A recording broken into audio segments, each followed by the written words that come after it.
What's up, guys? Just doing another video here talking about the Black Ops 1 and 2 ports coming to PlayStation 4 and 5. So I see a lot of misinformation online about these ports and want to make a video just kind of clearing up the good, the bad, the ugly.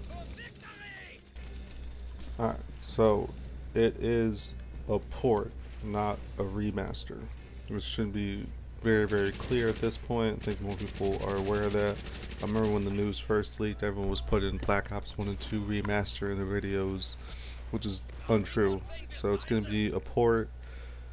So it's no remaster. It's not being rebuilt on a new engine, just like with unlike Modern Warfare Remastered, where that was a remaster. Call of Duty 4. It was on a different engine. It was built from the ground up. These are just going to be ports, most likely ports. They're using the PC version of the game, Black Ops 1 and 2, to port it to the PlayStation 4 console.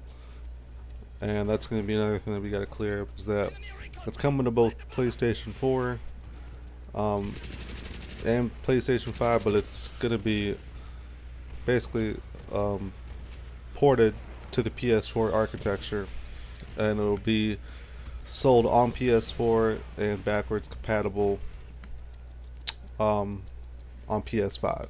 That's how it's going to be. I think the reason they're doing this is because Warzone is going to be going away from PlayStation 4 and Xbox One come October, whenever Modern Warfare 4 comes out. So I think this is a way for Activision and Microsoft to kind of capitalize on the people who, don't have the money to upgrade to a newer console, so they can still kind of get this market share. So it makes total sense.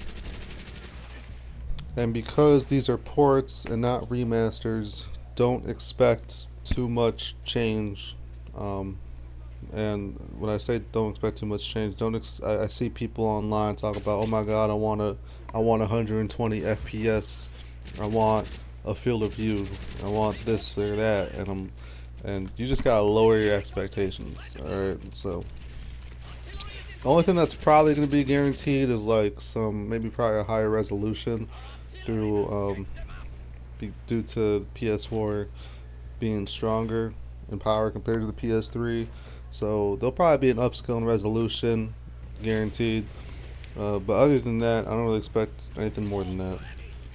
I'm not expecting higher FPS. A field of view could be possible if they are using the the PC version of the game, but even then, I'm fine with I don't know. I've never really messed with the field of view. Call me a console peasant, but I never really messed with it. Even on the newer Call of Duty games where you can change it, I never really messed with it. So, and these have only been confirmed for PlayStation 4 and 5. It's not been confirmed for Xbox. Don't really understand why, because Xbox and Microsoft now own Activision and therefore own Call of Duty, but they're going to release it on their competing platform. So but they need a return on their investment, because Call of Duty, ever since they bought it and the deal went through, hasn't really been a moneymaker. I think the first Call of Duty where the deal was active, I believe, was MW3 in 2023, and that game was did worse compared to the game before that, which was Modern Warfare 2022. Black Ops 6 was successful on launch in terms of player numbers, but sales-wise, it may have suffered a little bit because the game with Black Ops 6 was on Game Pass, so they had a lot of players because people getting the game on Game Pass, whether on Xbox or PC.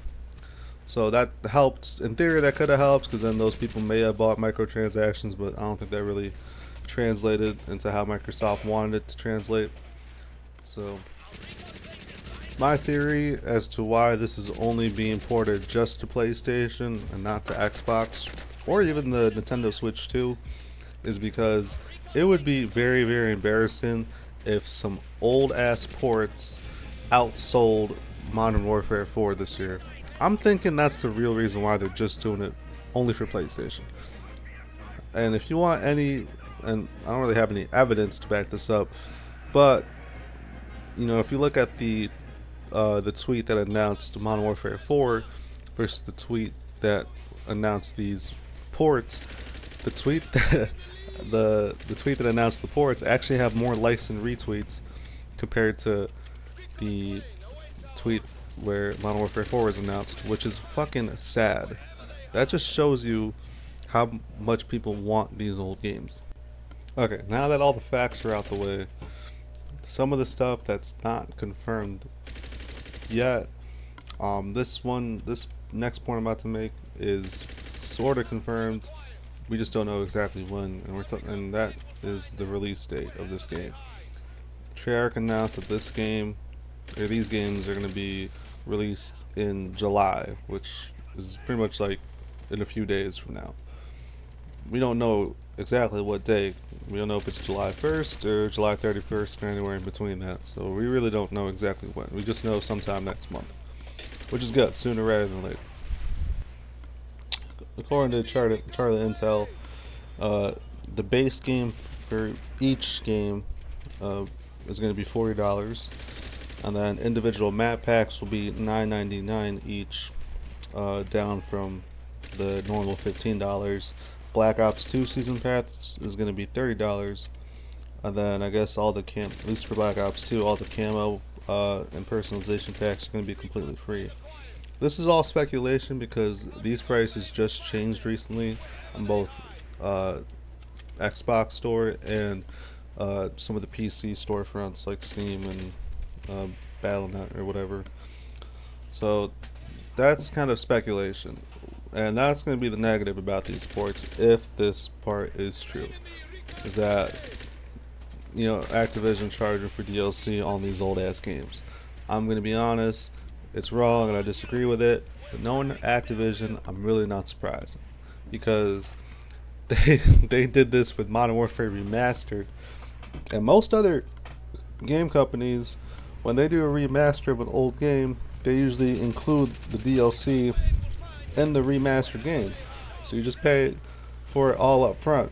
Not Activision. With Modern Warfare Remastered, they still charged more actually for the variety map pack in Modern Warfare Remastered compared to the OG COD 4, and and they kind of increased the price because of they justified it because they included supply drops or COD points in there, which was some bullshit, but it is what it is.